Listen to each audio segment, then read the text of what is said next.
I'm Jerry Davis. Just wanted to visit with you a little bit about North Korea. It's in the news and something we should all be interested in because the CIA Director Pompeo said in October that he could not see us going past March the 20th of this year before taking military action to take out Kim Jong-un. And I went over that in a previous video. You can find it, I think it's yesterday. Anyway, I got some information on Korea, pretty interesting. We've got the Chinese People's Liberation Army, the PLA. They're participating in a loyalty oath ceremony near the border with North Korea. Apparently, it says the military, the Chinese military, is nervous about North Korea's military provocations lately.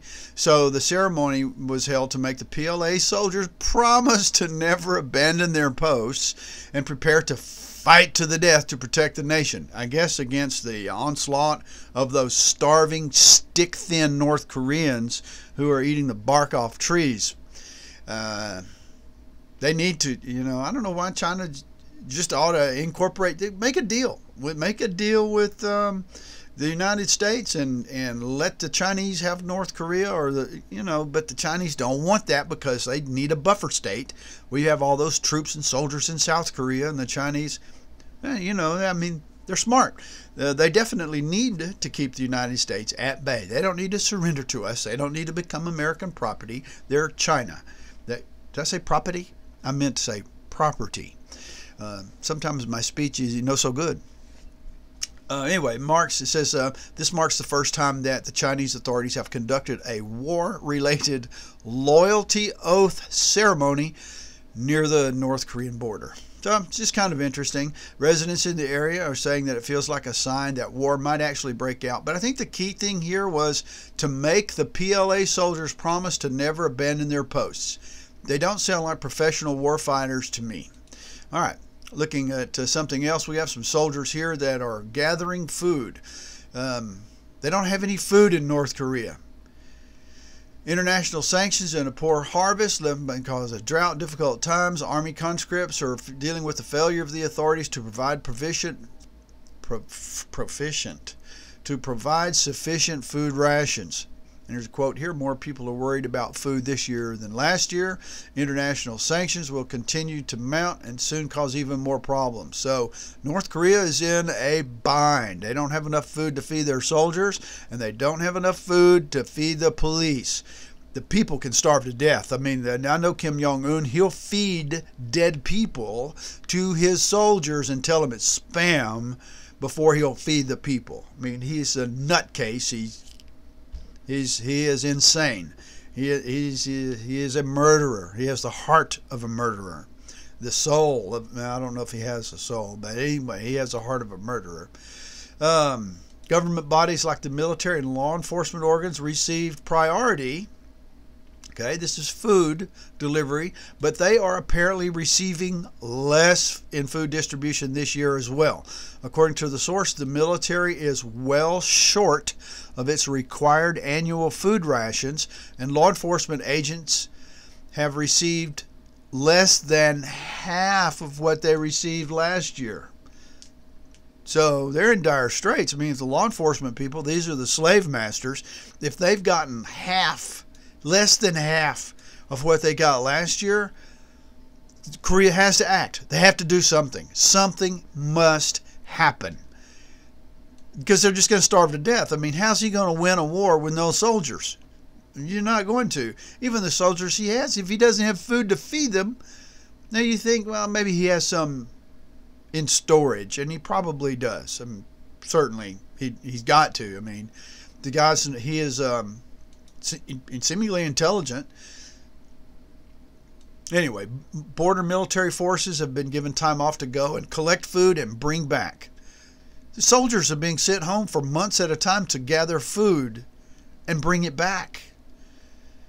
Look at this. Soldiers given 2 to 3 months to leave to gather food. And apparently they're eating cornmeal. It says that rations of cornmeal with very few calories only serve to instill disillusionment. Hell yeah, I'd say I'd be a little bit disillusioned if they handed me a bowl that had some wet cornmeal in it and said, eat up. Here's some information here from a prison guard. The prisons are bad. I went over all of this in detail about half an hour ago, and I realized after I finished with my 27-minute presentation that I had neglected to turn on my microphone. So you're going to miss all that goodness, and I'm just going to tell you that this is really bad. They have tens of thousands of people in prison. They put them in political prisons. The real, truly bad people, they just execute. But he makes a couple of statements in here. One in particular, where they're talking about they arrest people. It's here it is. Family prisons. Family, okay? Family prisons under the guilt by association system, which means that, and they take the husband, the wife, the children, and the grandchildren. So if I were North Korean and I said Kim Jong-un is a devil, they would come arrest me. They would take my wife, they would take my kids, and if I had grandchildren, they would take my grandchildren. And the whole thing, he goes on to say that they're to die there. They're not just going to be in prison for 6 months, you know, with some kind of spank their hand scenario where we're going to take you. I mean, they put these people in there to die. They're going to die in those prisons. If you try to escape, they're executed. This one guy stole the commander's car. He made it to the Tumen River, and he had escaped to China, and the Chinese brought him back, and he was executed. It says an entire family also tried to escape during this guy's time there. He was 19 years old when he became a prison guard, and he stayed until he was 26, and he escaped to South Korea. But anyway, yeah, this family, they were. He says the punishment for trying to escape is always public execution. Public execution, and they have secret. I guess the secret ones those are the. I don't know who they would. They don't execute the security guards. The security guards can rape anyone they want. It says that they can't. It's not. This is an apostrophe for some reason or other. Anyway, they can't be executed. Certain prisoners are always female. The ones that clean the offices and things like that, and they're concubines basically of the camp officials. If they get pregnant, well, you get an abortion. And if they can't abort the baby, then they're just going to execute mom and the baby. Yeah. Here we go. Oh, he talks about, the reason pregnancy is a big deal is because the prison camps are made to wipe out 3 generations of a family. Do you understand? It's genetic manipulation there. He arrests all the dissenters. He's operating under the assumption of, that if I'm a dissenter, my children will be dissenters, and I'm going to raise them to be dissenters, and they'll also think that Kim Jong-un is a devil, and their children will think that Kim. So he's just going to arrest their dad and wife and kids and grandkids and let them die in these prisons, and they won't live long. They're not going to live to be old people. They'll eat the least food. They will get the least medical treatment. And they will work harder and longer than anyone else. That's North Korea.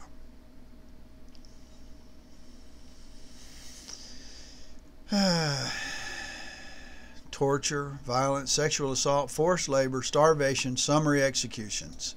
That's Kim Jong-un. That's Kim Jong-un, and that's North Korea. Enough about North Korea. Let's talk about Hillary just for a second. Huma Abedin. Check her out. There she is in her little boot. Here's the article. Is Huma Abedin wearing an ankle monitor? This is from fellowshipoftheminds.com. Real fine fellow runs that operation over there. You should get on their email list. He's cool people. Good people. Fellowship of the Minds. It's plural.com. But anyway, she's guilty of everything that Hillary's guilty of, pretty much, except she didn't have, the State Department title. Somebody got a picture of her walking down the street. Look at that.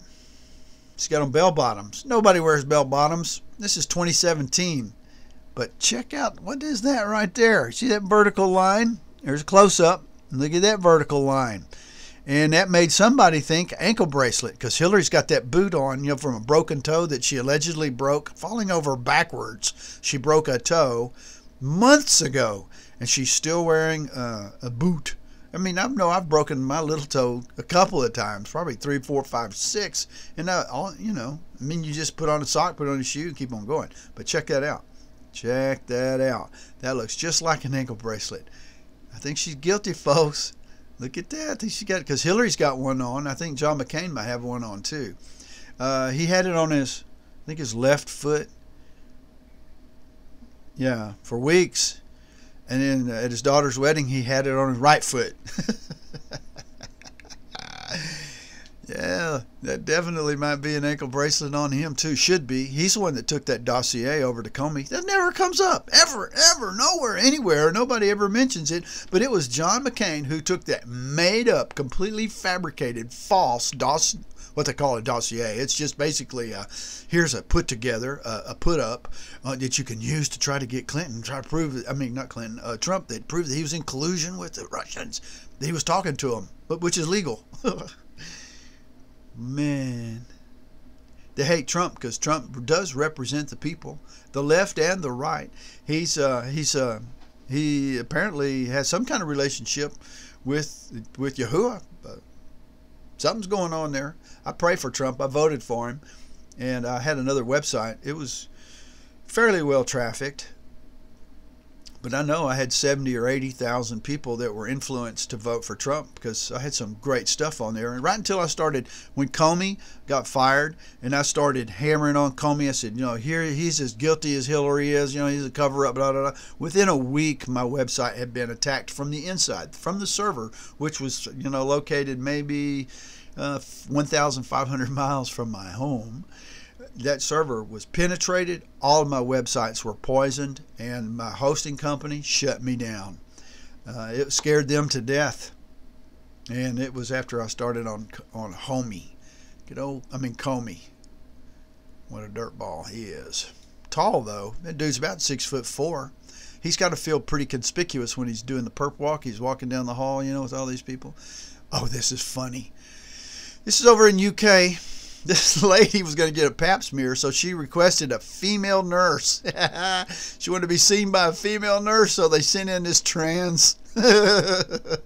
Yeah, hi, ma'am. Yeah, my name's Sylvia.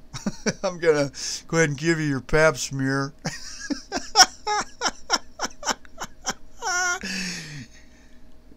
Yeah. Yeah, well, that's it for January the 2nd, 2018. I'm Jerry Davis, and yeah, have a great day.